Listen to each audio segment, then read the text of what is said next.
BCA biasanya menawarkan apa? Bunga 0%. Nah, ini kesempatan bunga 0%, beli emas, enggak apa-apa. Seperti itu. Kemudian hutang untuk membeli kendaraan boleh enggak? Boleh saja. Asalkan apa? Kita sudah tahu bahwa kendaraan atau kita mau mobil ini bukan suatu investasi. Kadang-kadang hanya cuma gaya hidup. Di teman-teman di kantor naiknya mobil, padahal secara pribadi keuangan kita belum siap. Akhirnya kita kredit mobil. Padahal kredit mobil itu juga menyusahkan, karena apa? Harganya kan semakin turun. Teman-teman semua kalau mau beli mobil sekarang atau jual mobil sekarang juga lagi hancur-hancurnya ini. Mobil ini seperti nggak ada harganya, murah sekali kalau kita mau beli mobil second. Makanya di dalam kita berhutang, yaitu untuk kebutuhan yang betul-betul ke depan bisa menghasilkan. Oke, lanjut Pak Erwin.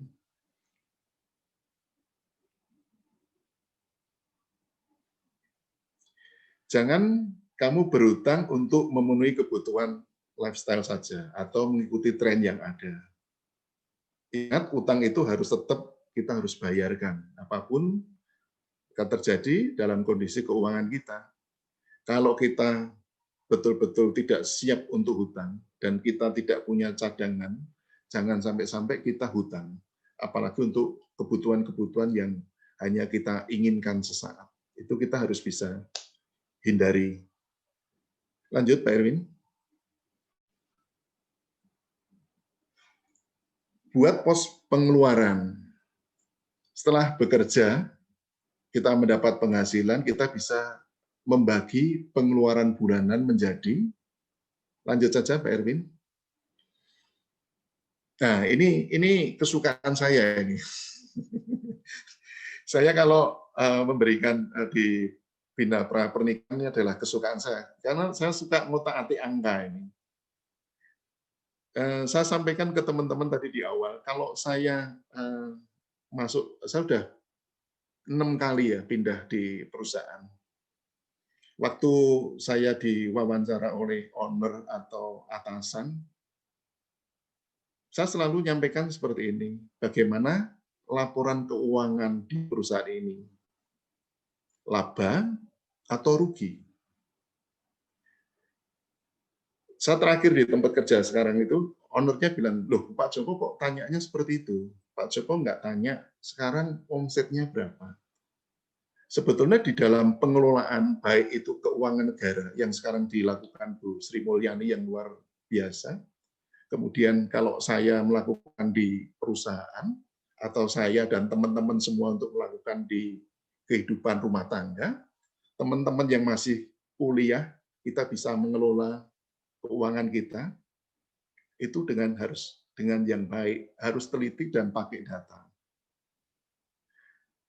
Kalau kita sebagai umat Tuhan, umat Kristiani, kita dapat penghasilan, dapat gaji bulanan, apa yang harus kita lakukan? Pertama adalah lakukan ucap syukur dulu.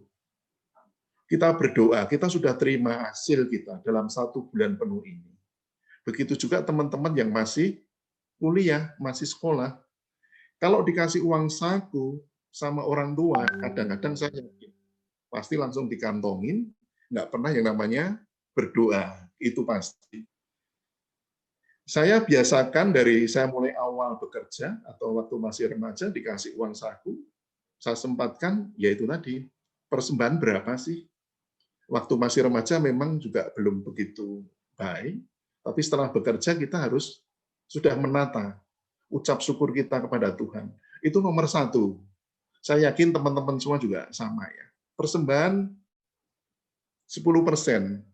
Ini bukan termasuk pengeluaran ya. Persembahan ini ucap syukur kita kepada Tuhan, bukan suatu pengeluaran. Yang kedua, fixed cost. Fixed cost-nya berapa sih? Nanti kita atur antara fixed cost dan variable cost ini kita bisa pindah-pindah nanti di simulasi saya di lampiran nanti. Kemudian tabungan ini dari awal, dari pertama tadi saya sampaikan berapa sih saya harus menabung? Minimal 10%, minimal. Bisa nggak Mas Joko, saya nabung 10%, 20%, 25%? Bisa. Anda tinggal mainkan di variable cost Anda. Kalau Anda mau mendata, itu pasti semua akan masuk, kalau ada kelebihan dimasukin di tabungan. Seperti itu. Lanjut, Pak Erwin.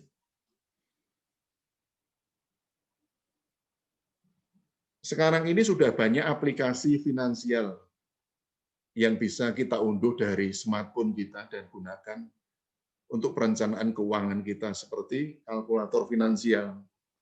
Teknologi tersebut akan membantu dan memungkinkan siapa saja untuk merencanakan keuangan dan menentukan tujuan finansial dalam satu genggaman telepon kita. Lanjut, Pak Erwin. Kayak ini, uang elektronik ini saya yakin teman-teman coba sambil nyemil, sambil minum, dilihat di HP-nya, uang elektroniknya apa saja. Saya nebak kalau Mbak Ari pasti waktu Sabtu yang lalu kan belanja kan, 10, bulan 10, ya kan, diskonnya banyak. Teman-teman semua pasti di HP Anda sekarang, saya tebak pasti banyak sekali. Boleh saja, tetapi kembali lagi cara penggunaannya, cara pemakaiannya, kebutuhan kita yang paling utama. Kalau kita sekedar ingin, setiap Anda di mall, lihat diskon, ya udah, pakai OVO, apalagi kuliner ya. OVO-nya sudah luar biasa. Uang elektronik perkembangan luar biasa sekali. Perkembangan teknologi yang makin pesat dan perubahan gaya hidup membuat minat masyarakat zaman sekarang menggunakan uang elektronik untuk transaksi setiap hari sekarang. Data dari Bank Indonesia, teman-teman bisa browsing bahwa transaksi di Juni 2019 itu 11,87 triliun. Angka yang luar biasa di uang elektronik kita. Kemudian prediksi di setiap tahun akan naik. Naiknya luar biasa. Tinggi sekali, di atas 3,50 sampai menyentuh 5 triliun setiap tahunnya. Teman-teman nanti bisa dicek di Bank Indonesia. Sungguh luar biasa pemakaian uang elektronik yang sekarang ini. Oke, lanjut Pak Erwin.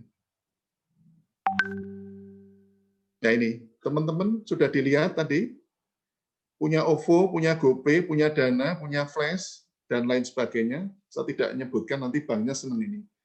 Belum nyponsori saya. OVO, GoPay, Dana, monggo silakan, nggak apa-apa. Asalkan kita betul-betul bisa menggunakannya dengan baik. Seperti itu. Oke, lanjut Pak Erwin.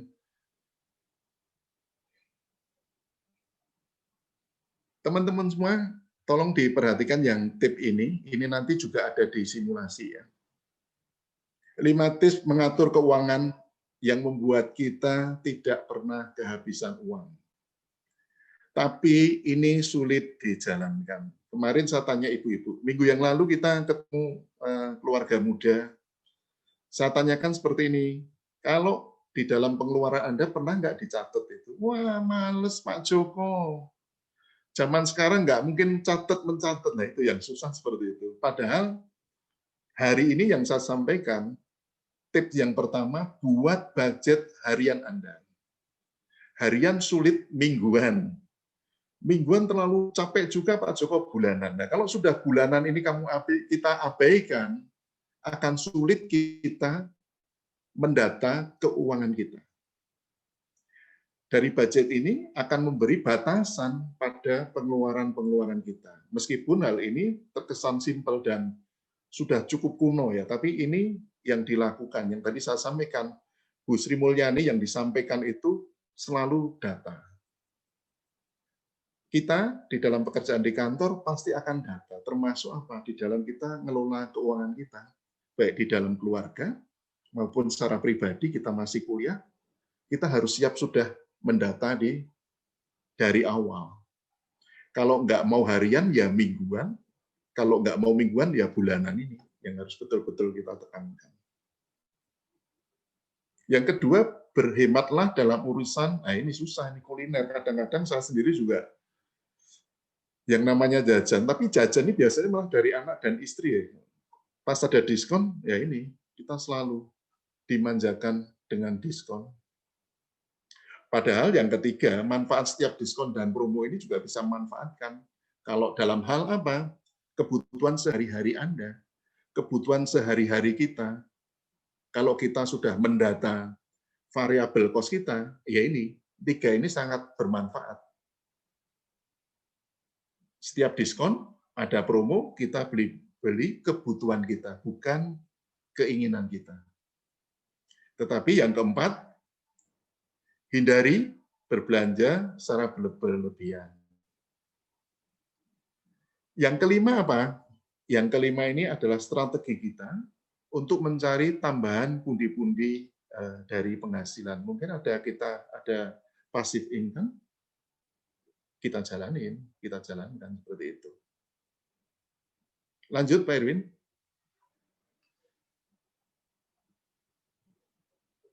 Persembahan yang tadi saya sampaikan. Persembahan ini adalah ucap syukur sebagai kita umat Tuhan. Pasti kita sudah alokasikan tadi di 10%. Mengapa kita memberi besar melalui gereja? Karena yang pertama pengakuan bahwa Tuhanlah pemilik uang dan harta yang kita miliki. Kenapa? Suatu saat kita juga tidak, ya kita meninggal juga sudah nggak perlu uang dan harta lagi. Karena ini selama kita hidup adalah milik Tuhan. Yang kedua apa? Bentuk ucapan syukur karena Tuhan telah memberkati kita, memberi kesehatan, memberi pekerjaan. Kita wajib bersyukur. Lanjut Pak Erwin. Berapa besar dan bagaimana pengelolaan dana persembahan yang kita sediakan? Jumlah persembahan yang kita berikan menurut istilah perjanjian lama, yaitu persepuluhan, semata-mata hanya sebagai salah satu pilihan kita untuk mendisiplinkan diri kita kepada Tuhan mengenai persembahan. Kita bisa baca di Malayaki 3 ayat 10. Yang terpenting dalam persembahan kita, yaitu memberikan persembahan harus dengan sepenuh hati dan sukacita. Teman-teman semua, secara teori saya sampaikan tadi dari awal sampai dengan persembahan ini. Sekarang yang terpenting kita masuk di dalam pengelolaan keuangan sebenarnya ini seperti apa, Mas Joko? Saya ada di lampiran, Pak Erwin. Mungkin bisa disampaikan di lampiran.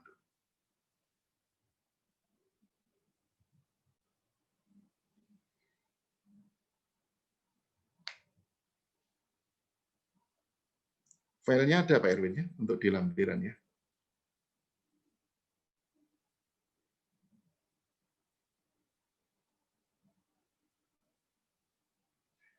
Kalau kita belajar mengenai pengelolaan keuangan dari beberapa narasumber, kalau saya amatin isinya juga sama. Tapi rata-rata tidak ada yang menampilkan suatu data yang betul-betul real pengeluaran kita. Nah ini karena saya memang sering ngutak-atik ya, ngutak-atik itu belajar mengenai pengelolaan, yang selalu saya tonjolkan adalah ya ini tadi mengenai pengelolaan keuangan kita. Ya, teman-teman semua bisa dilihat agak kecil tapi ya nggak apa-apa.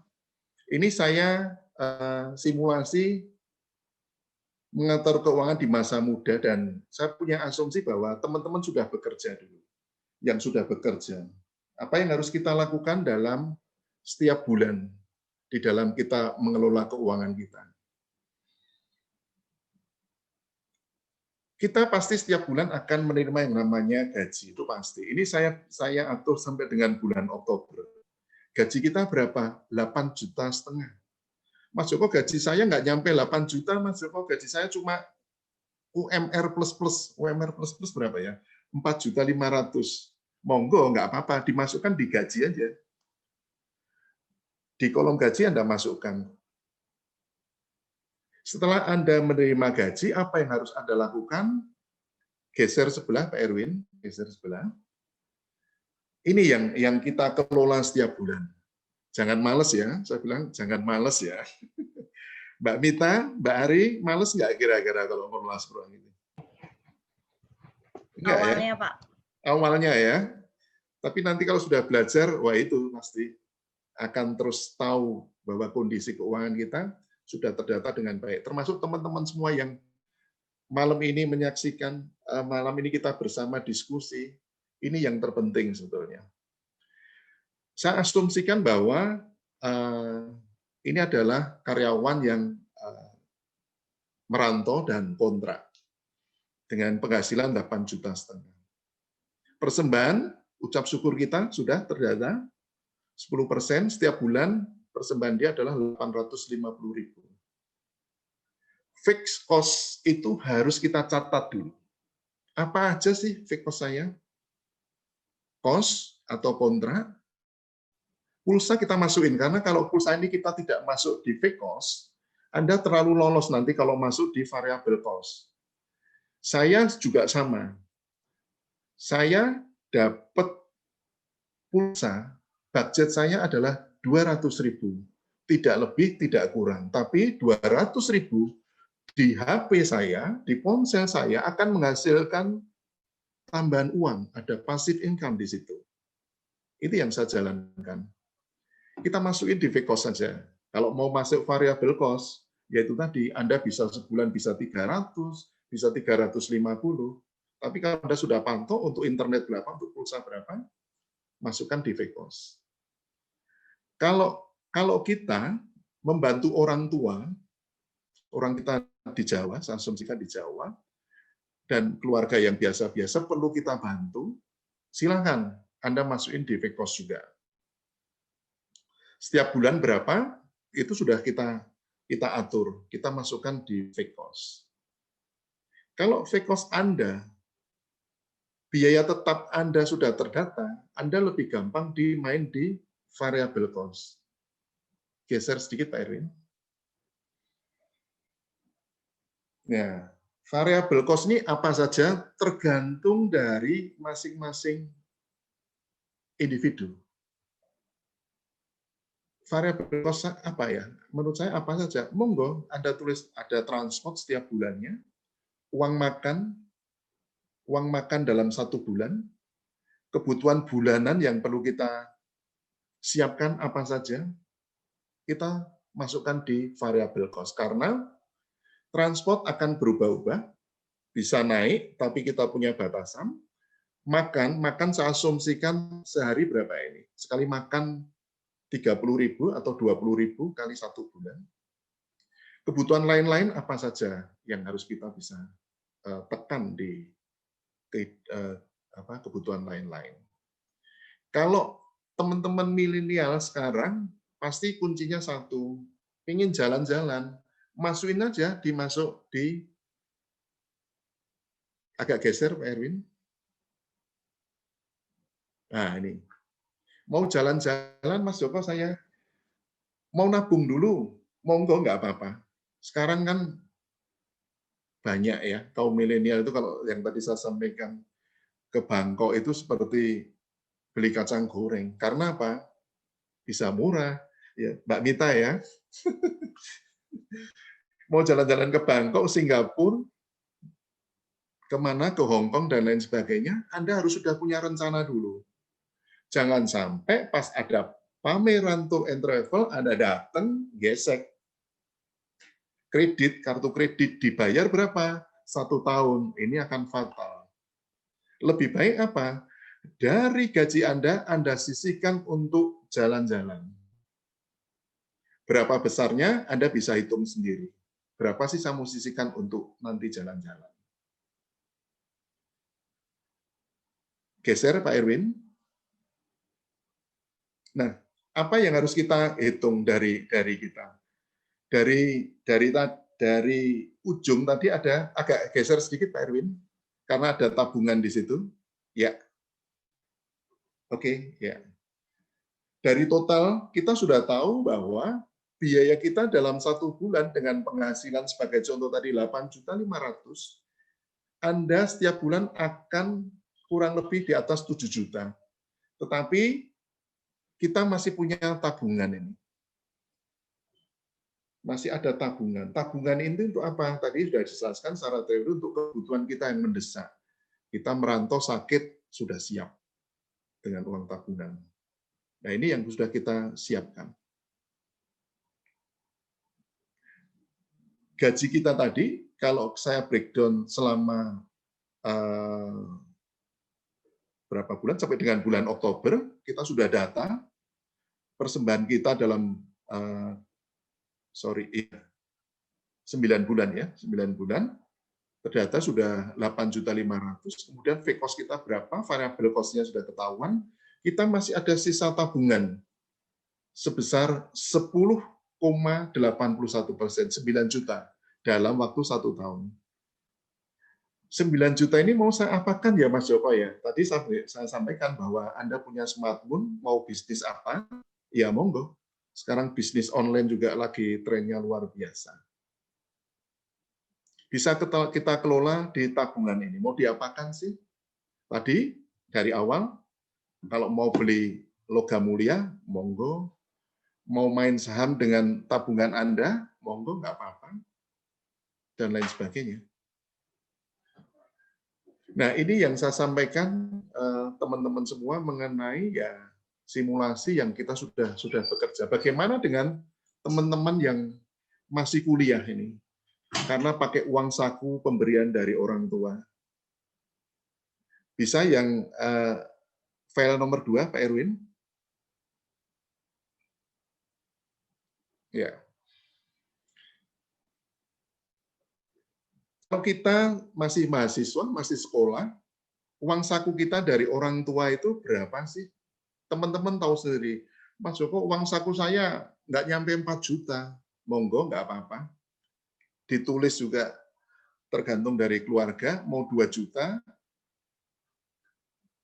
3 juta, monggo. Yang terpenting adalah kembali lagi pengelolaan keuangan Anda. Saya ambil contoh, ini adalah uang saku diberikan orang tua ke anaknya.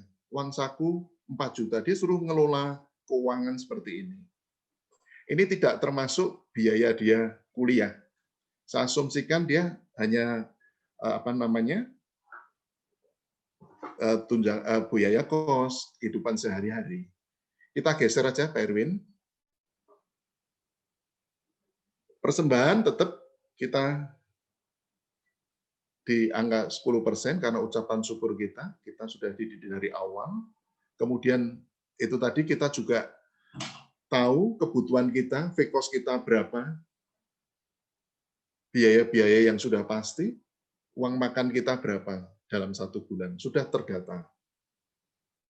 Kemudian, ya itu tadi, kebutuhan dalam bulanan juga sudah kita hitungkan apa saja.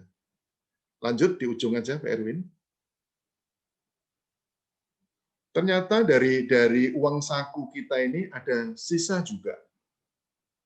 Mau kita apakan? Secara teori dari awal sudah saya sampaikan, kalau kita masih remaja, apa yang cocok buat kita, ya nggak apa-apa. Kita mau kembali lagi di main saham, monggo. Mau ditabung dulu untuk invest di logam mulia, juga tidak apa-apa.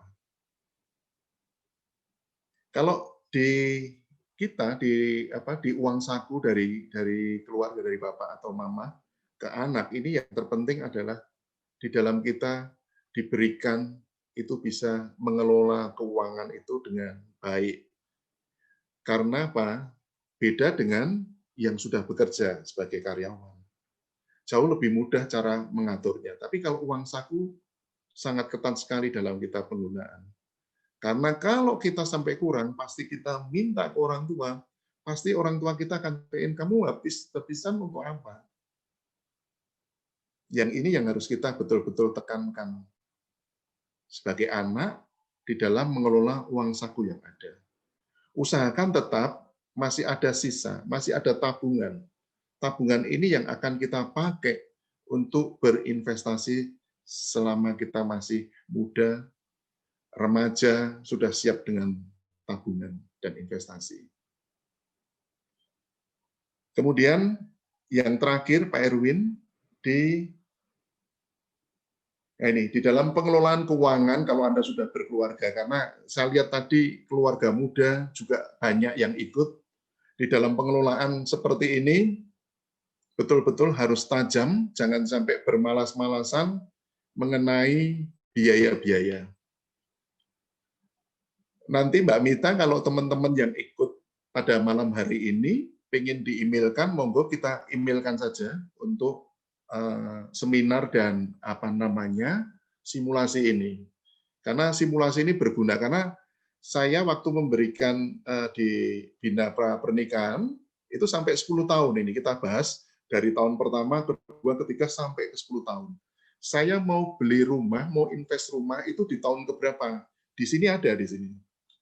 Saya mau invest rumah lagi setelah 5 tahun, kapan Pak Joko? Ada di bawah. Itu sampai 10 tahun. Sebetulnya kalau saya ingin dibuat seperti simulasi biaya dan pengeluaran keuangan keluarga baru sampai ke 15 tahun ke depan, itu lebih baik di 15 tahun. Karena setelah 15 tahun itu, kita sudah harus bisa nikmatin apa yang kita dapat. Selama kita bekerja, selama kita sudah berumah tangga di situ. Apalagi kalau sudah joint income ya, antara suami dan istri. Pasti yang kita kelola jauh lebih baik, jauh lebih banyak juga, pengeluaran juga lebih banyak, tetapi tabungan kita juga sudah tertata dengan baik. Demikian.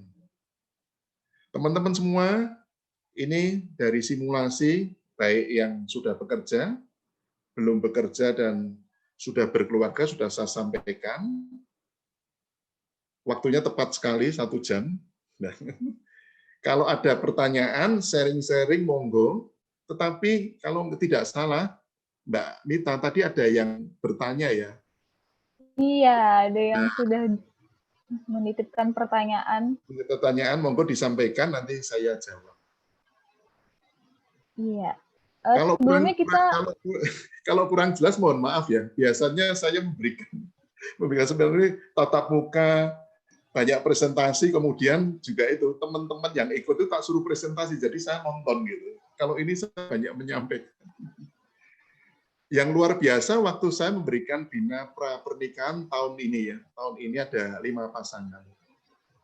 Sebelum di sesi saya kirimkan data-data pengeluaran, salah pengelolaan 2 hari sebelum saya memberikan sesi. Dia sudah pelajarin. Waktu saya memberikan teori-teorinya, teman-teman itu kelihatan mudah sekali, gampang Pak Joko. Gitu. 1 jam saya berikan, kemudian 5 peserta Bina Pra Pernikahan saya suruh presentasi, teman-teman semua. Ternyata apa hasilnya? Luar biasa. Dia jauh lebih matang sekali sebelum dia melangsungkan pernikahan. Dia presentasi secara detail dari 5 keluarga, hasilnya ya jauh lebih mengerti. Beda dengan zamannya saya. Zaman saya itu zaman dulu.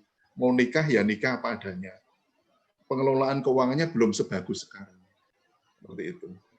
Makanya saya yakin dengan teman-teman yang kemarin ikut, sudah 2 kali ya, 2 periode di GKJ Bekasi Timur, saya jauh lebih bagus dibandingkan zaman saya dulu. Zaman saya dulu tidak ada yang namanya pengelolaan sebagus sekarang ini. Kalau teman-teman semua, Pak Joko waktu mau nikah seperti apa? Saya sulit kok, nggak bisa jelaskan. Karena saya waktu nikah pakai dana jam sostek. Saya keluar dari tempat kerja, jam sosteknya lumayan, dana ini sampai ke dana nikah. Seperti itu. Oke, teman-teman semua, ini yang saya sampaikan. Kalau nanti ingin data dan lain sebagainya, bisa di-email dari panitia. Kalau ada pertanyaan, dan kita sharingkan. Tadi saya minta kalau teman-teman ada yang sudah biasa investasi di saham, saya bisa di-sharingkan. Saya sedikit menyinggung saham ya. Saham ini tadi saya sampaikan dari awal, saya dengan istri itu berbeda. Karena dia sudah hampir 5 tahun main di saham. Seminggu yang lalu saya tanya, kamu sudah main saham, hasilnya seperti apa? Kalau hasilnya samanya itu dia pasti malu. Pasti kamu akan nanya laporan keuangan ya. Iya, hasilnya apa loh? 5 tahun kok nggak ada hasilnya. Ada rasa sedih juga waktu dia ngeluh mengenai dia beli sahamnya kalau nggak salah Lipo ya, contohnya Lipo.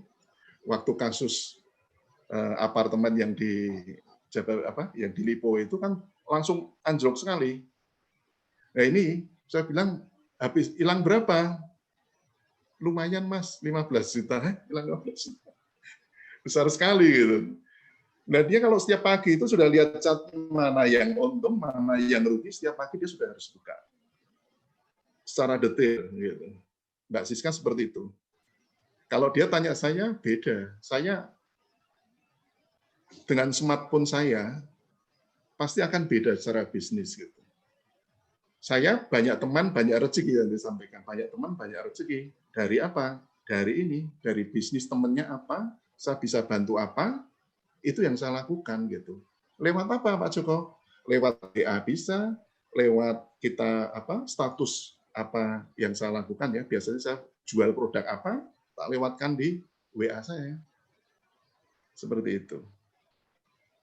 Sebelumnya kita bahas dulu nih Pak, yang dari Monggo. polling pertama tadi, Iya. ternyata kita mendapatkan peserta webinar malam ini kebanyakan usia 18 sampai 22 tahun, itu ada 40%, dan keinginan saat sudah berpenghasilan ternyata tertingginya 44% di investasi nih. Jadi teman-teman emang udah punya keinginan besar untuk berinvestasi. Gitu Mas Joko. Iya. Ini ada 44% peserta kita udah pengennya investasi nih Mas. Investasi ya? Iya, tertingginya investasi. Mungkin bisa langsung aja teman-teman kalau ada pertanyaan atau mau sharing soal saham, soal investasi, bisa langsung di-unmute aja, langsung disampaikan pertanyaan atau sharingnya. Selamat malam Mbak Mita. Selamat malam Mbak Maria ya? Ya, saya Maria dari Gereja Katolik Santo Arnoldus. Selamat malam Pak Joko. Bu Maria, selamat malam. Salam. Ya. Berkah dalam. Ya. Jadi ada beberapa pertanyaan nih Pak, menyangkut masalah mengatur keuangan ini. Ya. Yang pertama adalah saya sudah menikah ya Pak, 9 tahun. Kemudian kami ada rencana untuk membangun rumah begitu. Nah, kemudian kalau bagaimana Pak caranya? Sementara kan sekarang kan pandemi begitu ya Pak, kebutuhan lebih banyak begitu. Kemudian harga-harga juga naik turun begitu ya Pak. Sedangkan pendapatan kita juga kan kita susah kemana-mana. Kayak seperti saya kan PNS gitu Pak, dinas juga sudah agak kurangan begitu. Bagaimana mengaturnya, itu yang pertama. Yang kemudian yang kedua, saya sempat shock juga sih dengan pemaparan materi Bapak tadi. Waduh, saya salah langkah begitu. Jadi yang tadi Bapak informasikan adalah ketika kita misalnya mau jalan-jalan atau apa, tidak boleh untuk pakai kartu kredit begitu ya Pak. Nah, sementara itu sudah saya lakukan begitu. Lalu solusi apa Pak untuk masalah tersebut gitu? Sementara kita dihadapkan di kondisi sudah ada tagihan misalnya begitu ya Pak. Kemudian kebutuhan juga sudah jelas begitu. Lalu solusi yang kita bisa jalankan apa Pak begitu untuk mengatasi masalah tersebut? Begitu. Kayaknya itu aja dulu Pak. Terima kasih ya Pak. Oke. Terima kasih Bu Maria. Baik Pak. Kita sharing ya teman-teman semua. Yang Bu Maria tadi hampir semua saya lakukan Bu. Saya sebetulnya juga saya tinggal di Jababeka di Tropicana Residen. Saya ingin bangun rumah saya ini dalam 1 tahun ini. Kasusnya sama karena sekarang juga lagi bahan-bahan naik, bahan-bahan bangunan ya. Tapi kalau kita bicara rumah tidak naik Bu Maria. rumah sekarang lagi banyak diobral, harganya murah. Tetapi kalau kita mau membangun, ini yang agak sulit karena bahan bangunannya yang memang betul-betul ada perubahan di situ. Ada kenaikan. Juga yang jadi masalah pada saat sekarang itu adalah saat pandemi. Apakah kita harus tetap mau bangun rumah atau kita tunda dulu? Saya waktu itu sama istri sepakat, oh udah kita agunanin lagi. Ternyata riskan juga, saya mau dari sertifikat kita mau kita agunanin hanya untuk membangun rumah. Dan angkanya yang akan saya bangun waktu itu juga tinggi, Bu Maria. Akhirnya sama istri, nggak usah deh. Akhirnya saya nggak jadi pindah ke rumah saya tinggal di Cikarang. Saya tunda dulu. Berapa tahun saya tunda?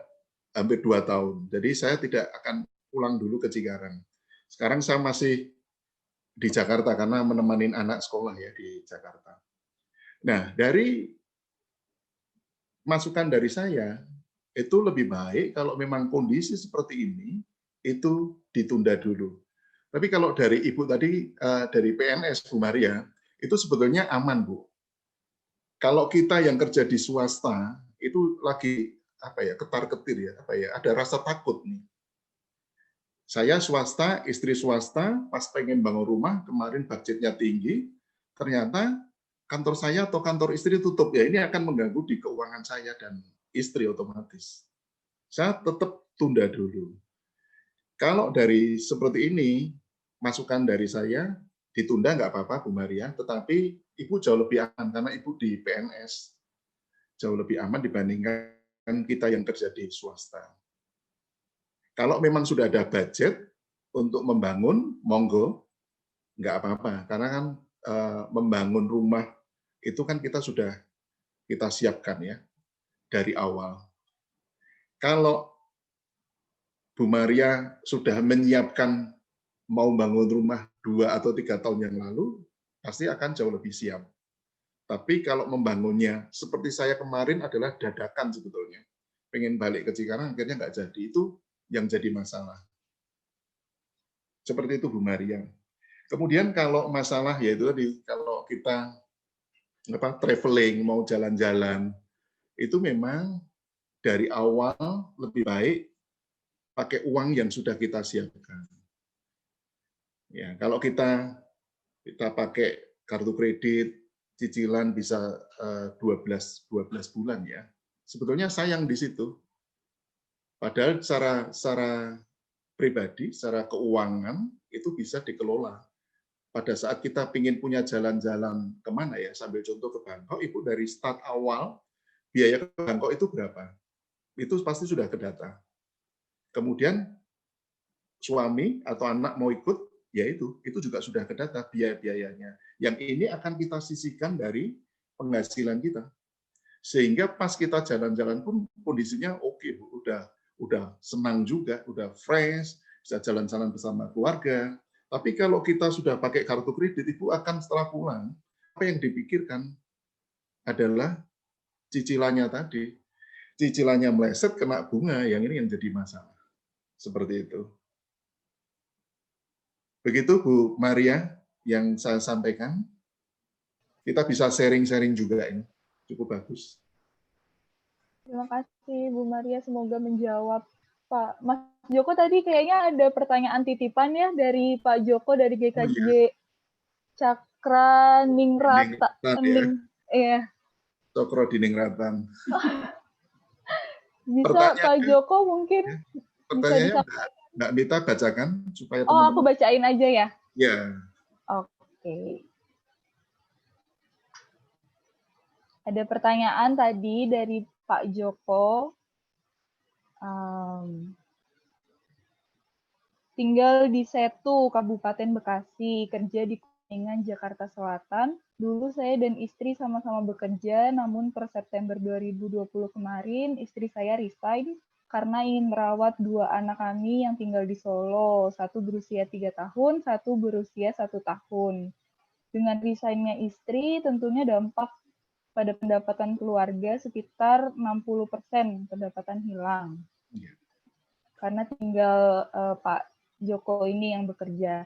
Dalam kesempatan yang baik ini ada beberapa hal yang ingin ditanyakan. Yang pertama adalah bagaimana mengatur proporsi pembagian pendapatan yang tepat. Karena saat ini dari pendapatan saya, pendapatan Pak Joko 75% untuk keluarga di Solo dan 25% untuk bertahan hidup tiap bulannya. Tadi kan istri di Solo, Pak Jokonya di Bekasi ya.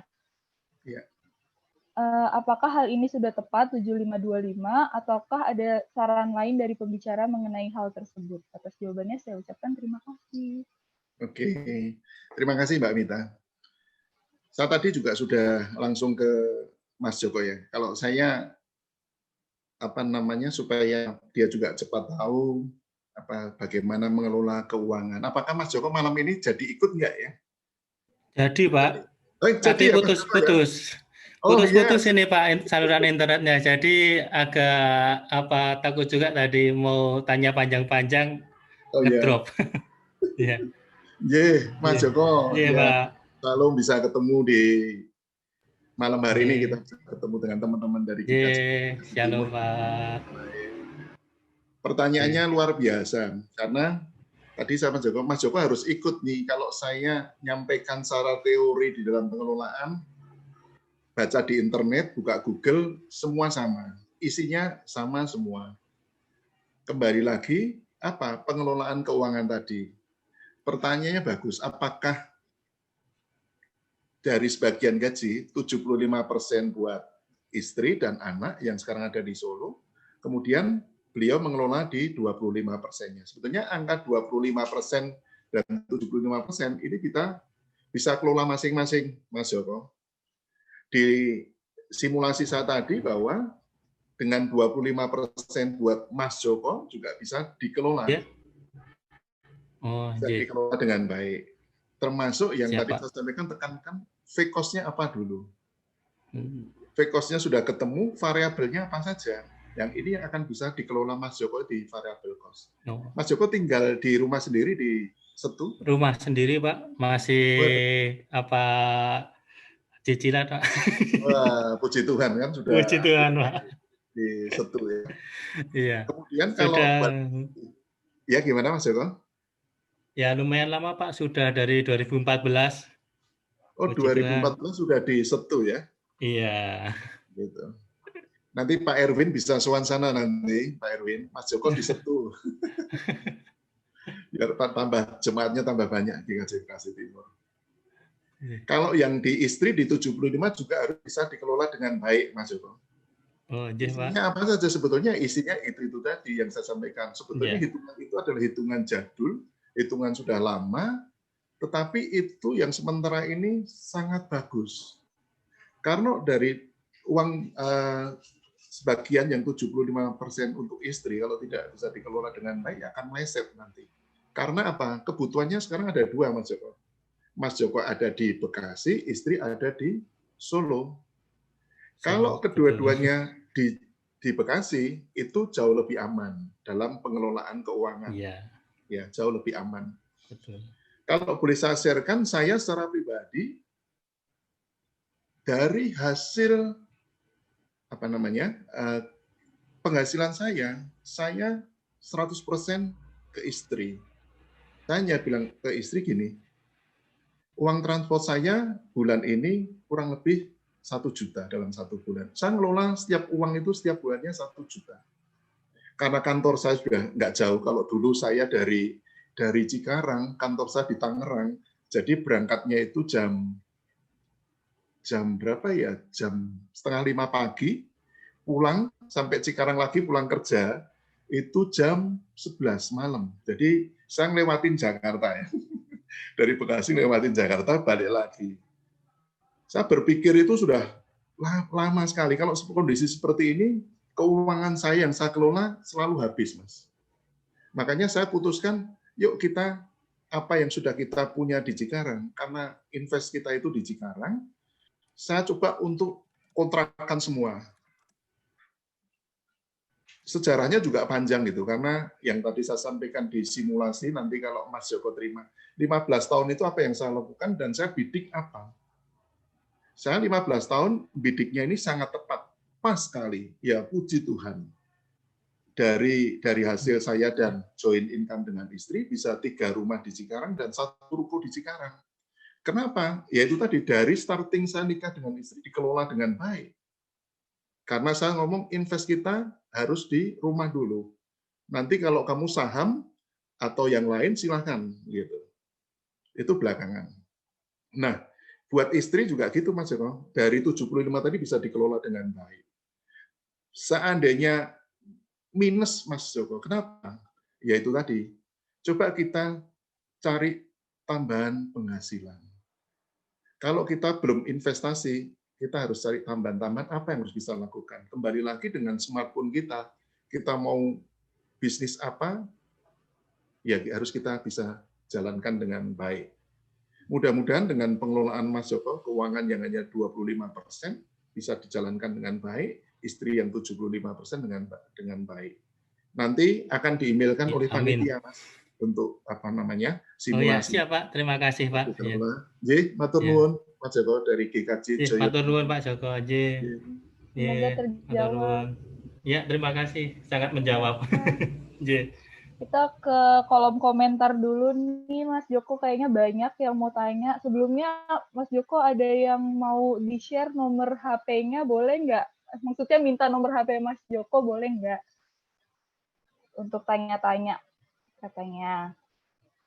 Terus, saya jawab Mbak Nita. Nih? Bapak, kalau boleh nggak Pak? Nomor email, monggo. Saya tadi ketemu Mas Joko itu ya, saya langsung minta Mbak Nita, saya langsung kontek-kontekan sama beliau. Itu seneng apa ya? Kalau memang di dalam pengelolaan keuangan ini akan sulit, lebih baik ketemu saya, kita ngobrol, saya bisa sambil ngopi, saya ngomong tadi, saya akan ajarin pola-pola bagaimana cara mengatur keuangan seperti itu. Email saya boleh di-share-kan, nomor telepon juga boleh. Oke. Selanjutnya ini ada pertanyaan dari Daniel Danang, Mas Daniel Danang. Selamat malam, untuk seorang fresh graduate dan ingin buka usaha, kira-kira di masa pandemi ini usaha jenis apa Pak yang cocok? Coba dulu. Oke. Untuk yang fresh graduate ya Mbak? Iya, fresh graduate. Oke, yang paling cocok apa? Ini saya ngasih contoh ya, ngasih contoh saja. Ada teman saya juga fresh graduate, tapi teman saya ini juga tidak bisa saya samakan ya, karena beliau papanya orang yang mampu, orang yang punya, tapi starting dia itu bisnisnya apa dari awal. Setelah dia lulus dari Australia, pulang ke Indonesia, konteks saya, Mas Joko, coba kita ketemu di Pematang Siantar. Saya belum lama ini dinas ke Pematang Siantar, saya sempat mampir ke tempat dia. Orang yang betul kuliah, setelah selesai, dia apa yang dia lakukan? Ini agak lucu teman-teman semua. Dia nggak taunya ada berkebun. Jadi dia di Australia, sekarang jadi petani. Saya juga kaget juga nih. Kenapa kamu bisa malah bikin tanaman jagung, bertani di kampung halamannya di Pematang Siantar. Dia hanya berpikir seperti ini, bisnisnya ke depan, orang tua ini kan sudah selesai Mas Joko. Dan selalu dia kalau beli jagung, itu beli di Jawa. Lebih baik saya punya tanah, saya punya keinginan jadi petani jagung untuk menghasilkan, dan saya olah sendiri jadi yang namanya bihun jagung. Karena beliau orang mampu dan dia punya semangat jadi petani, ya semua ada fasilitasnya dari orang tuanya, baik lahan berapa hektar, kemudian petani yang menggarap, dia hanya melihat, kemudian hasilnya dia kelola dengan baik. Papanya punya pabrik bihun jagung, dia suplai. Jadi bapaknya ini malah beli ke anaknya untuk bahan bakunya. Tidak beli di Jawa lagi. Nah, dia setelah besar, dia dalam bisnis pertanian dia nyampein ke saya, di Jawa ini juga kita sudah siap untuk suplai, Mas Joko, dengan hasil perkebunan saya. Saya bilang sesuatu yang luar biasa. Orang yang fresh graduate, dia jadi bercontoh tanam, menanam jagung, akhirnya besar gitu. Tetapi kalau kita keluarga yang biasa, seperti apa yang harus kita lakukan? bukan orang yang mampu seperti yang saya ceritakan. Di simulasi tadi saya sampaikan kalau Anda mau yang cocok buat Anda, tadi sudah saya sampaikan kan ada 5 tadi, mau apa dulu, bidik yang terbaik buat Anda. Kira-kira yang cocok apa ini? Karena kan saya bisa pastikan, oh kamu investasi di saham. Ngeri juga, karena risikonya juga lumayan tinggi. Oh, kamu mau main di properti, saya fresh graduate ini, belum ada tabungan yang banyak. Yang pas buat teman-teman yang fresh graduate adalah setelah Anda ada beberapa sudah masuk di tabungan, punya ada tabungan Anda harus bidik apa yang terbaik buat Anda ke depannya. Gitu. Kecuali kalau sudah bekerja. Kalau sudah bekerja, Anda akan mau lakukan apa, sebetulnya jauh lebih mudah. Tapi kalau yang fresh graduate ini, di permulaan dalam 3 tahun pertama, Anda sudah akan menemukan apa yang harus Anda lakukan untuk investasi. Kalau dalam 1 tahun, Anda pasti akan mengelola keuangan dulu. Pasti ada periodenya, teman-teman semua. Terlalu lama, Mas Joko, kalau 3 tahun. Kalau Anda sudah 2 tahun siap, apa yang sudah Anda tabung, sudah siap untuk diinvestasikan, monggo yang Anda pilih tadi. Tadi sudah plus minusnya, kelebihan dan kekurangan dalam berinvestasi sudah saya sampaikan. Yang paling mudah tadi sudah tak sampaikan. Yang tidak ada di sana apa? Dolar tadi. Kalau ada punya tabungan, siap-siap aja. Kondisi Indonesia paling gampang sekali. Kondisi pasar di Indonesia itu gampang sekali ditebak. Pas lagi damai-damainya, aman-amannya, tabung dulu. Kelihatannya ada sesuatu yang ini kondisi pasar ini saya agak ngeri-ngeri sedap juga. Apa sebetulnya? Saudara kita yang ini ada sedikit politiknya, sebetulnya nggak apa-apa. Mau pulang dari Arab ke Indonesia, teman-teman sudah tahu semua ya. Habib Rizik kalau mau pulang ke Indonesia. Kalau Anda baca di media, ngeri-ngeri sedap, negara Indonesia itu seperti akan runtuh sekali. Kalau memang dia balik, dolar ini pasti akan naiknya tinggi sekali. Kesempatan kita tabungan kita juga belum banyak, silakan nggak apa-apa di situ. Tapi kemudian ini tadi ya saya sampaikan ini dalam jangka hanya pendek. Lihat pasar, lihat situasi.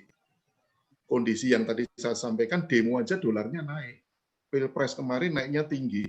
Sekarang kalau kita baca-baca di media-media, yaitu akan kepulangan Habib ini ke Indonesia. Kira-kira rusuh nggak sih Indonesia? Coba kita lihat. Kita ada tabungan, investasikan di dolar dulu nggak apa-apa. Kita simpan dulu. Naiknya tinggi, baru kita jual kembali. Seperti itu, Mbak Mita. Mudah-mudahan bisa menjawab kalau kita masih fresh graduate ya. Bidik setelah 1 tahun atau 2 tahun. Gitu. Kalau memang agak sulit karena Anda harus punya tabungan dulu.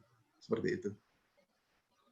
Oke, semoga terjawab. Kemudian ini dari Mas Yogi, Pak Joko, untuk dana darurat idealnya berapa? Dan bolehkah dana darurat itu diinvestasikan di emas atau obligasi?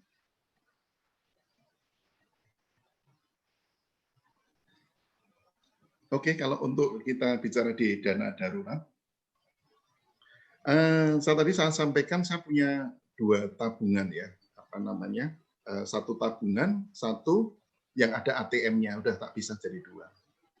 Kalau yang tabungan tetap yang tidak bisa diambil, biasanya apa yang kita investasikan kita akan pakai yang tabungan tadi. Karena yang saya pakai operasional yang ada ATM-nya pasti akan saya pakai sehari-hari untuk kebutuhan yang mendesak dan lain sebagainya. Nah, tadi pertanyaannya Mbak Mita?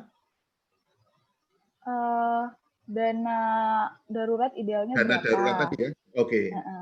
Dana darurat yang akan untuk investasi atau apa?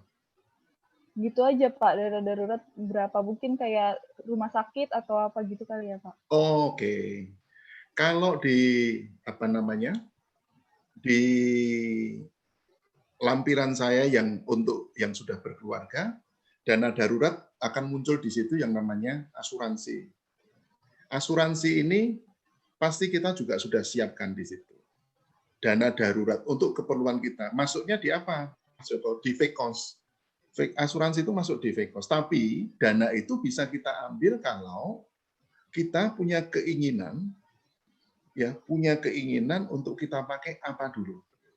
Kalau kita sudah cadangkan dana darurat. Kalau tidak terpakai, ya. Kalau yang asuransi yang sudah pasti, yang sudah kamu anggarkan, tidak yang kamu ikut salah satu asuransi yang bagus kayak Prudensial dan lain sebagainya, itu juga sudah masuk VECOS. Saya biasanya yang cadangan itu saya pakai untuk kebutuhan-kebutuhan yang mendesak. Tinggal Anda mau lakukan di VECOS atau variable cost. Dimasukkan di situ aja. Itu Mbak Mita. Oke, baik. Ini ada pertanyaan private dari Agner. Agner nanya nih Pak, likuiditas itu apa? Kemudian ketika nabung, ketika belajar investasi di awal, apakah enggak, kalau mau investasi properti itu mungkin nggak Pak untuk investasi di awal? Dah itu aja. Gimana? Ulangi Mbak. Yang pertama likuiditas itu apa? Kemudian kalau mulai investasi di awal itu untuk investasi properti mungkin atau enggak? Oh iya. Pak Erwin masih ya. Bisa disampaikan yang itu tadi Pak Erwin, yang saham bisa ya dilihatkan. Oke, sudah Pak. Oh ya. Yang tadi ada saham, deposito, kemudian properti.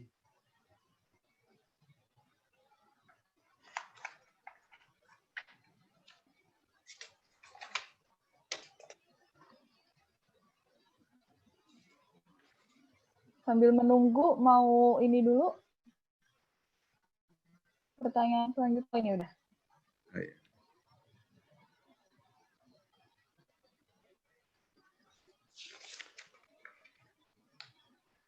Ya, pertanyaannya ada di sini kalau kita memang mau berinvestasi ya. Likuiditas tinggi itu tadi dari aspek-aspek atau jenis-jenisnya. Teman-teman semua harus melihat apa yang akan kita bidik dalam hal investasi. Kalau memang likuiditasnya tinggi seperti saham, Anda jangan main saham. Karena apa? Nanti Anda sudah beli, ternyata harganya betul-betul jatuh. Betul-betul hancur. Sekarang yang tadi saya sampaikan dari awal, grupnya Lipo, grupnya 3 Pilar Sejahtera kan waktu itu hancurnya luar biasa. Yang lagi naik tinggi apa ini? Antam. Kalau Anda lihat Antam tinggi sekali. Lagi banyak orang yang beli Antam. Tapi suatu saat Anda pas juga hari ini beli, besok pagi kamu cek ternyata jatuh. Nah ini agak riskannya di situ. Kalau kita mau main di saham. Kalau main yang aman-aman saja, baik dan pasti ke depannya juga bagus apa? Yang sekarang emas itu jauh lebih bagus. Emas yang sama maksud adalah bukan emas yang dipakai kita sehari-hari, ibu sehari-hari, emas yang besar-besar di tangan atau di kalung dan lain sebagainya. Tapi logam mulia, kalau Anda mau main di emas, saatnya sekarang. Meskipun sekarang tinggi bisa tinggi lagi, gitu. Pilihlah yang terbaik, yang menurut Anda secara likuiditasnya ini Anda bisa bidik, bisa kita prediksi. Ini pasti tinggi, ini pasti rendah. Kalau kembali ke properti itu membutuhkan modal, membutuhkan biaya. Tetapi kalau dari awal sudah kita startnya bagus, di lampiran saya, di presentasi tadi di lampiran, kurang lebih Anda sudah berkeluarga 5 tahun, Anda sudah bisa saatnya kalau Anda sudah menabung dari awal. Di 5 tahun pertama itu Anda sudah bisa nyicil, sudah bisa ambil rumah. Gitu. Tetapi kembali lagi dari pribadi kita masing-masing ya, yang kita siapkan untuk investasi itu sudah berapa banyak, gitu. Itu jauh lebih enak, lebih aman gitu. Kalau deposito juga nggak apa-apa. Saya mau deposito tapi dalam jangka waktu tertentu. sebetulnya secara pribadi saya sayang uang saya deposito, saya lebih baik yang lain. Saya lebih suka kalau suruh milih, saya lebih suka di emas. Kalau dalam waktu-waktu sekarang ini ya. Gitu. Jadi lihat kondisi pasar juga teman-teman semua. Oke, Mbak Mita, mudah-mudahan bisa. Oke. Iya, ada banyak nih Pak pertanyaannya. Oh ya. Ini dari Dwi Ambon. Apakah boleh menjual aset untuk membuka usaha dari nol?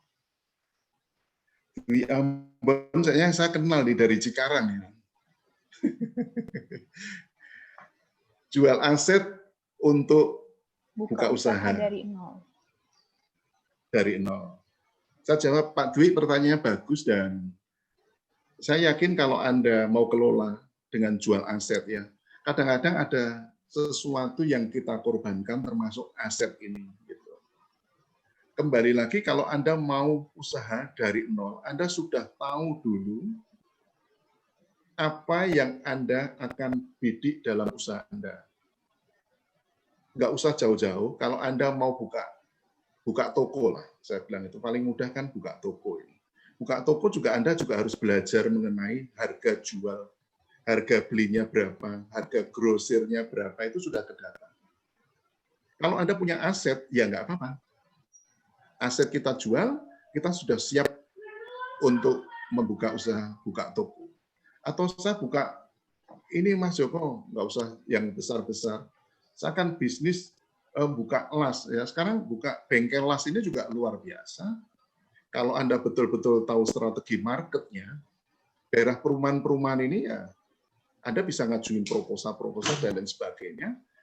Proposal yang kita bidik mana? Perkantoran bisa, sekolahan bisa. Itu adalah strategi market, Anda harus bisa lakukan dulu. Anda harus riset dulu. Kalau Anda sudah punya aset, tetapi kamu jual, dan belum betul tahu bidik apa yang harus Anda lakukan di dalam Anda berbisnis, ini yang akan sulit. Gitu. Saya pernah menjalankan seperti itu dan gagal ya pernah juga.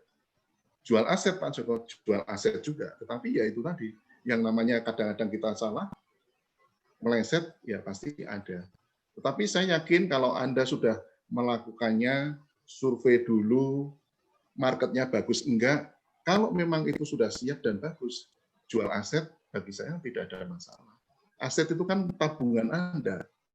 Setelah tabungan Anda sudah ada, kamu jual untuk berbisnis, silakan. Mau bisnis sendiri, tanya-tanya bank, ya kan, kredit dan lain sebagainya, itu yang akan jadi masalah. Di dalam bisnis, melakukan bisnis, awal bisnis, sebaiknya dari aset kita sendiri. Jangan pakai pinjaman. Itu masukan dari saya. Terima kasih. Oke, baik. Selanjutnya ada dari Mbak Melba. Iya, semoga bisa menjawab. Selanjutnya nih Pak, dari Mbak Melba. Selamat malam Pak Joko, saya ingin bertanya mengenai investasi. Apakah lebih baik melakukan long-term investment di saham atau trading saja di saham? Terkait dengan long-term investment juga, apabila saham kurang tepat digunakan dengan tujuan tersebut, yang direkomendasikan dan efektif untuk long-term investment itu apa? Oke. Pertanyaannya bagus banget ini. Luar biasa. Ekonomi nih Pak, yang tadi saya Pak sampaikan, iya, banyak di ekonomi ya, itu ya. Iya. Menarik ini. Iya Mbak Meba. Saya sampaikan istri saya main saham itu di long term ya. Kadang-kadang dia sudah mungkin jenuh ya. Kalau secara pribadi ada teman yang namanya main kayak tutul loncat. Buka, oh ya, oh naik ini jual langsung. Itu hampir setiap apa ya? 3 buka. Dan oh Pak Joko ini naik Pak, jual gitu. Tapi beda yang nonton dengan istri saya. Istri saya itu beli kadang-kadang pagi itu males buka dan lain sebagainya. Sebetulnya dengan smartphone Anda, dengan saham, main di saham itu jauh sekali lebih enak. Kantornya di apa? Di TV Anda lihat setiap hari pelototin terus TV-nya. Tapi sekarang di smartphone Anda bisa. Ya itu tadi, Anda mau main langsung trading, nggak apa-apa. Saya bilang butuh loncat beli, naik, jual. Gitu-gitu terus setiap hari. Itu kalau Anda punya waktu yang banyak. Kalau Anda tidak punya waktu akan sulit sekali. Termasuk istri saya kemarin. Budget kamu berapa sih saya tanya? Dia mungkin jujur bisa enggak juga 300 juta Mas. 300 juta. 5 tahun belum ada hasilnya. Iya, kalah terus katanya gitu. Ya mendingan saya tanpa modal ada hasilnya, ada laporan keuangan, ya dia senang juga seperti itu. Kalau untuk yang long term, apa yang harus kita bidik gitu. Bicara properti sekarang, kalau Anda mau bisnis kos-kosan lagi nangis ini. Lagi nangis. Banyak orang yang punya kos-kosan sekarang hancur-hancuran. Apalagi kos yang buat anak sekolah. 6 bulan sekarang. Sudah. Bisa panjang sampai awal tahun depan. Tidak memungkinkan Anda bisnis rumah dipakai untuk kos anak sekolah.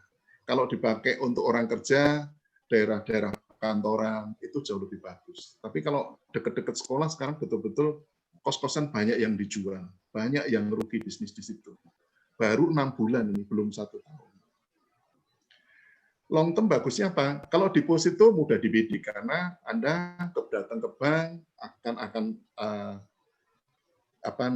depositokan uang Anda berapa dalam waktu jangka 10 atau 15 tahun, Anda akan sudah tahu ngitung bunganya. Kalau Anda punya uang dan punya lebih di situ, tidak ada masalah. Long term nggak apa-apa. Anda sudah tahu hasilnya gitu. Daripada yaitu tadi yang sesaat tahu-tahu ya kalah. Yang pemain itu ada yang juga sudah ahlinya. Bos-bos itu ahli-ahli sekali. Makanya penghasilan dia kebanyakan saham. Sampai dia ngomong setelah pensiun itu banyak sekali. Kalau sebagai saya seorang kerja untuk buka-buka HP untuk main saham masih belum bisa. Kemungkinan kalau saya sudah pensiun saya akan pelajari secara mendalam saham. Tinggalnya sudah di Jawa, ya sudah ada rumah di sana, kita sudah investasi main saham di rumah, waktunya banyak mungkin jauh lebih bagus. Sekarang saya juga belum berani sampai saat ini. Begitu, Ibu. Semoga terjawab. Iya, makasih ya, Pak. Saya boleh nanya dikit lagi nggak? Terima kasih. Saya boleh nanya dikit. Apa-apa. Oh ya, terkait saham sebenarnya itu saya emang udah ada, cuman karena masih kuliah ya, jadi masih belum banyak modalnya juga dan nggak berani buat naruh di saham yang aneh-aneh, paling cuma di bank doang. Sama itu sih. Saya tadi sudah menebak masih kuliah. Iya, saya masih kuliah, Pak. Terus pengalamannya sih kemarin pas turun banget itu kemarin pas lagi awal pandemi kan, saya sempat lost tuh. Makanya saya masih diemin aja nih karena belum berani buka lagi. Terus ini sih Pak, saya penasarannya. Dua ini beli Antam nggak? Oh enggak, saya nggak beli Antam. Nggak gini Pak, karena saya pikirannya pas dulu awal saham itu kan modal saya nggak sebanyak itu Pak. Maksudnya cuma bisa beli yang masih ya segitu-segitu aja. Cuman kalau untuk anak-anak kuliah nih Pak yang mau investasi saham utamanya, kira-kira tuh modalnya itu seberapa banyak? Terus juga kira-kira yang bisa disasar itu selain bank apa ya? Karena kan kalau saham kalau ngomong yang aman ya blue chip untuk long investasi ya. Cuman blue chip kan harganya mahal. Jadi kita nggak bisa juga tuh kalau mahasiswa kayak gitu Pak. Kira-kira saran terbaiknya apa? Terima kasih. Iya, bagus sekali pertanyaannya. Tadi saya sampaikan lebih baik ya seperti trader aja. Karena waktu Anda itu jauh lebih banyak ya sekarang ya. Sekarang kan lagi pandemi dan di rumah, main saham monggo, nggak apa-apa. Nggak usah banyak-banyak. Tadi saya sampaikan, pasti saya saat ini masih kuliah. Milenial sekarang dengan saham itu banyak sekali, dan bidding itu jauh lebih bagus ya, lebih canggih. Kalau saya sarankan ya mendingan ya kayak tadi ya, kayak kalau saya bilang ya kayak trading tadi, ada beli, kelihatan biddingannya bagus, mau jual cepat jual, seperti itu, beli jual. Jangan sampai yang tadi saya sampaikan seperti istri itu terlalu lama gitu loh. Dan kan lihatnya kan juga kadang-kadang dia sudah bosen gitu. Sayang dengan dana yang ada. Tetapi kalau kita sebagai pemula, saatnya Anda untuk ya itu tadi seperti trading aja. Nggak apa-apa, saya sarankan kalau Anda masih kuliah saham, oke. Anda lebih banyak monitoringnya gitu. Kalau saya sudah pasti sulit karena waktu saya nggak ada di situ. Kecuali ya itu tadi, saya sebetulnya ingin belajar saham yang jauh lebih mendalam. Tapi saatnya sekarang belum. Mungkin 2-3 tahun lagi ke depan saya juga harus di situ. Kalau lihat teman-teman saya atau bos saya itu senang sekali gitu. Banyak bahagianya sama enggaknya. Kalau enggaknya itu bisa dilihat nih. Kalau datang ke kantor agak cemberut, marah-marah, aku bilang ini sahamnya habis ini, saya bilang itu. Tapi ya itu tadi, dengan dia sudah ahlinya, silakan main di saham. Sebagai pemula nggak apa-apa, mendingan untuk seperti trader aja, beli jual. Waktunya ada, monitornya enak, jauh lebih aman. Menurut saya seperti itu. Terima kasih. Oke, makasih ya Pak. Semoga terjawab Mbak Melba. Nanti kalau misalkan ada pertanyaan lagi bisa kontak langsung ke Mas Joko. Kemudian ini ada pertanyaan dari Mas Yuli, mau tanya apakah tepat pengajuan KPR pada masa resesi? Apakah tidak rugi beli emas saat harga tinggi? Pertanyaannya bagus. Resesi sekarang beda resesi dengan 98. Kalau Anda mau beli properti saatnya. Suku bunganya sekarang yang ditawarkan ini juga lumayan rendah. Kembali lagi, ini kondisi resesi ya. Kalau kondisi seperti ini, yang Anda lihat, jangan beli rumahnya dulu, tapi di pekerjaan Anda dulu nyaman nggak? Aman nggak kira-kira? Kalau nggak aman, Anda jangan beli rumah sekarang. Tetapi kalau pekerjaan Anda aman, pekerjaan istri aman, saat yang tepat sekarang kita beli rumah. Anda sudah punya tabungan, Anda sudah punya uang muka, beli sekarang. Itu anjuran saya. Jangan takut, karena resesi sekarang itu betul-betul beda. Saya ceritakan tahun 98, saya kena bunga 32%. Saya tidak bisa bayar bunganya. Sampai rumah saya disita di Babelan Bekasi.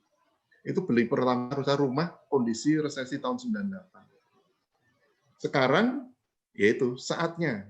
Monggo silakan main di properti. Kalau Anda aman di pekerjaan. Kalau tidak aman, jangan.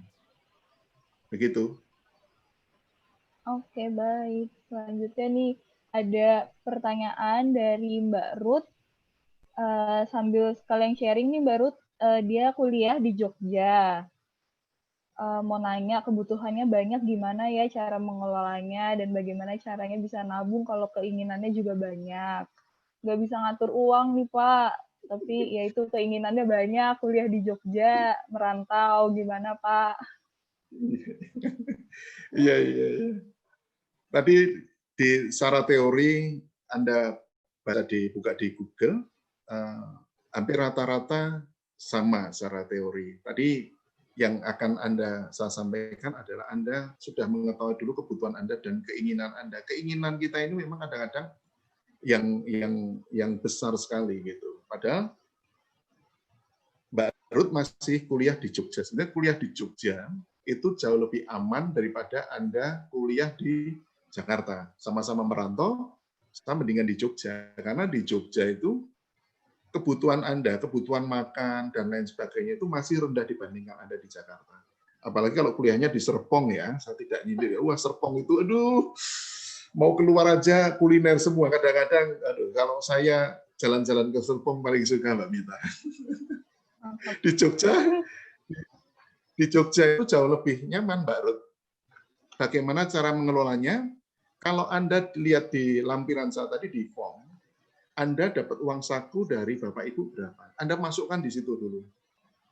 Kebetulan kan kalau sudah ada, Anda kan mahasiswa tahu pasti komputer jauh lebih canggih, Anda akan bisa tahu yang namanya pivot. Nah ini kuncinya di komputer Anda, di laptop Anda itu adalah ada pivotnya. Pivotnya itu bagus. Anda bisa bikin perencanaan Anda atau budgeting Anda pakai pivot itu. Karena apa? Anda setiap hari, setiap bulan, sudah tahu biaya-biaya Anda. Memang kalau di masa remaja, pemuda ini sulit ya. Karena keinginannya lumayan banyak. Kembali lagi, pengelolaannya seperti apa? Sisa dari uang saku berapa? Itu harus ke data dulu. Kalau nggak ke data, ya saya hanya menyampaikan secara teori dan teori dan teori. Tapi kalau sudah Anda tahu pengeluaran secara fisik, baik itu variable cost sama fixed cost-nya sudah ketemu, Anda akan mainkan di situ. Fixed cost-nya dulu aja, kebutuhan Anda yang jadi pokok apa, yang tidak bisa diganggu gugat apa. Sudah ketemu, Anda di variable cost ini yang Anda akan kelola dengan baik. Kuliah di Jogja. Itu Mbak Ruth. Jadi nanti bisa di-emailkan Mbak Mita, supaya itu Mbak Ruth bisa belajar mengenai biaya fixed cost dan variable cost dengan uang saku yang diberikan orang tua. Itu. Kalau belajar teori sama semua. Mau pakai pembicara siapa, teori sama. Tapi itu tadi, kalau harus pakai data. Demikian. Oke, terima kasih. Pak, ini karena sudah jam 9, mungkin pertanyaan-pertanyaan sisa yang ada di sini bisa langsung disampaikan nanti via WhatsApp atau email ke Pak Joko yang nanti kontaknya akan aku share. Kita ada di sini juga udah ada Google Drive, mungkin di situ ada nanti informasinya. Sebelumnya aku mau tutup dengan kesimpulan dulu, ada beberapa catatan dari webinar pada malam hari ini. Cara mengatur keuangan di masa muda itu harus tahu kebutuhan versus keinginan, wajib nabung, investasi, terus habis itu jangan salah pergaulan, dan hindari gaya hidup yang hedonisme. Kemudian kenapa anak muda harus berinvestasi, itu karena sumber keuangan baru untuk mengejar mimpi dan untuk menyiapkan masa depan, masa tua. Boleh berutang asal untuk kredit rumah dan untuk logam mulia. Boleh juga untuk mobil, tapi disadari kalau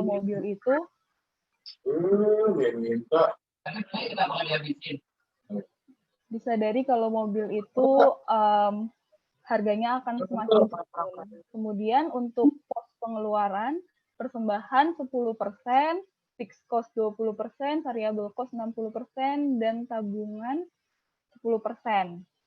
Ada tips juga untuk mengatur keuangan buat budget harian atau mingguan atau bulanan, nggak boleh males walaupun di awalnya pasti susah.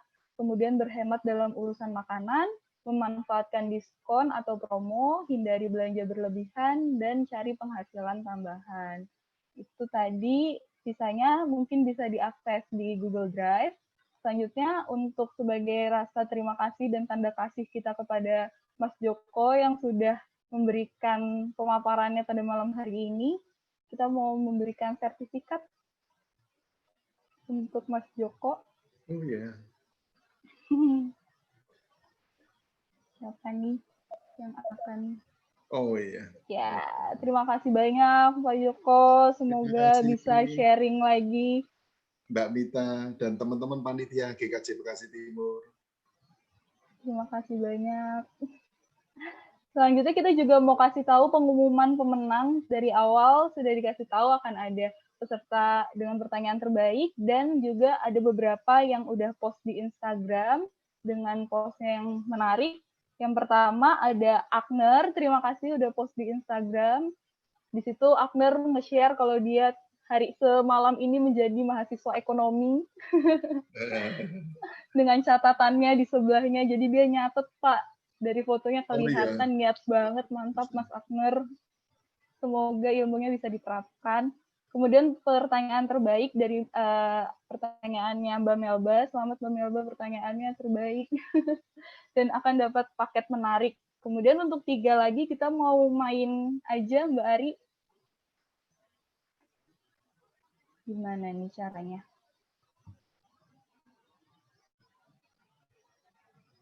Dipilih random untuk Sudah 3. terlihat Mbak Mita?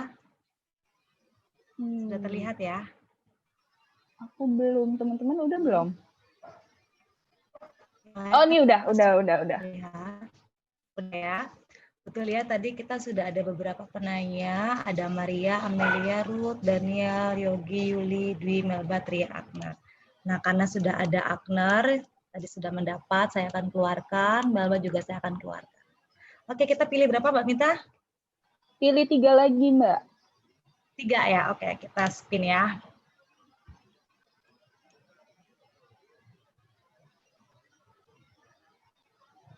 Yeay, yang mendapat adalah Mas Yogi. Oke, kita remove. Selamat Mas Yogi, 2 lagi.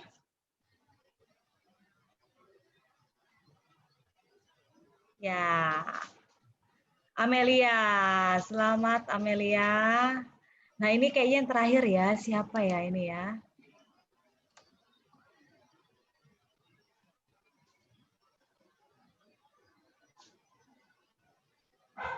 Mas Dwi Ambon.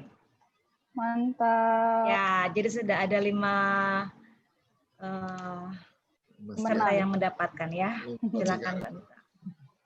Oke, untuk 5 nanti aku akan minta datanya dan alamatnya karena akan dikirimkan secara eksklusif ke rumah langsung paketnya.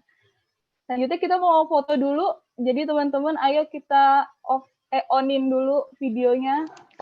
Kita mau foto bersama, fotonya virtual. Ayo nyalain. Siapa nih yang mau fotoin? Oke, saya foto. Silakan semua dibuka. Di sini ada 3 slide ya. Jadi saya tidak tahu slide mana yang masuk. Saya semuanya silakan bersiap-siap di depan device-nya masing-masing. Oke, saya hitung 3 ya. Mungkin slide pertama dulu saya akan ambil. Oke, semuanya siap? Tahan napas. Oke, 1, 2, 3. Tahan dulu, tahan. Ya, itu slide pertama. Saya beralih ke slide kedua. Sebentar, ke slide kedua. Ya, slide kedua.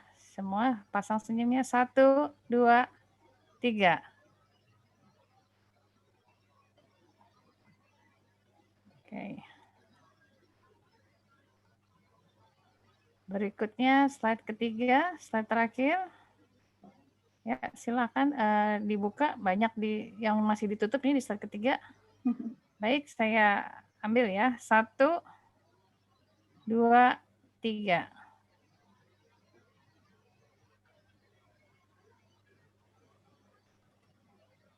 Ya, oke, sudah Mbak Mita. Terima kasih Mbak Maya. Sebelum aku tutup dengan doa, teman-teman aku mau ada beberapa pengumuman. Yang pertama, webinar ini adalah webinar pertama dari 4 rangkaian webinar dalam rangka Bulan Keluarga GKJ Bekasi Timur.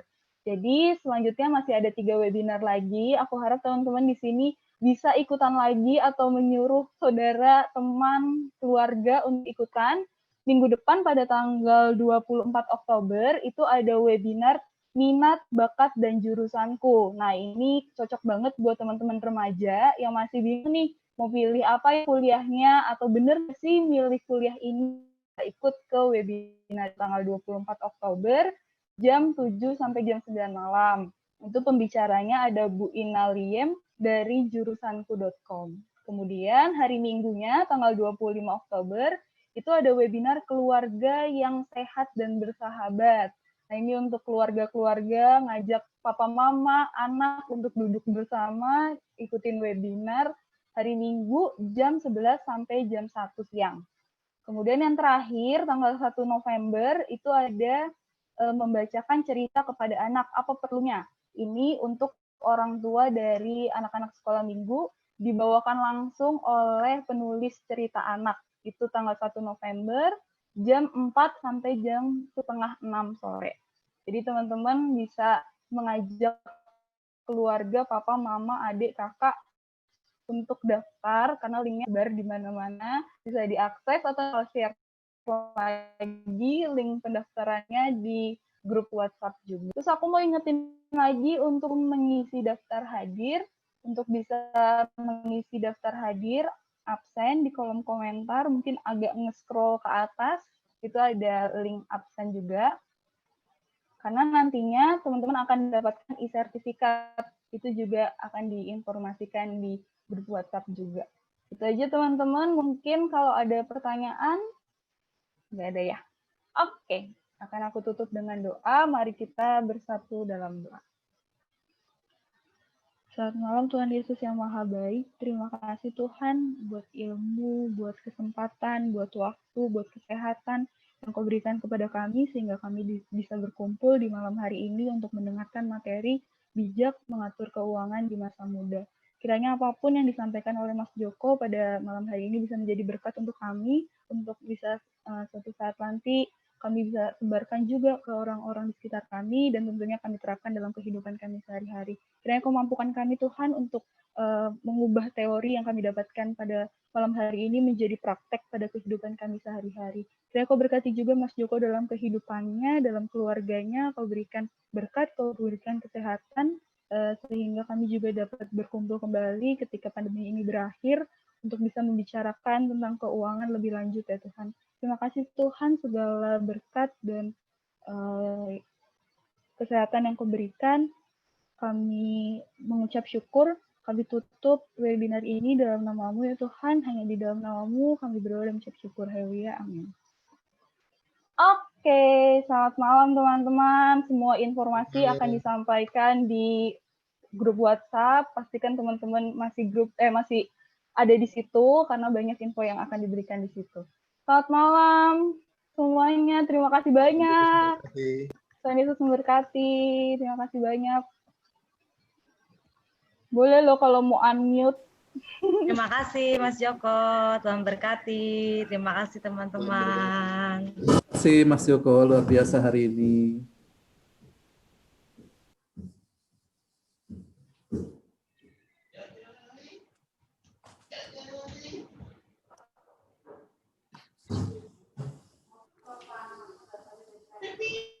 Teman-teman.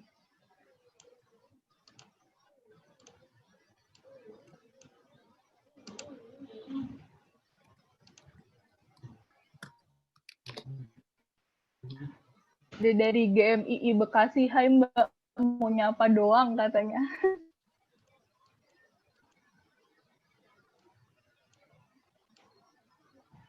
Ih, masih banyak yang join. Ayo unmute dong ngobrol.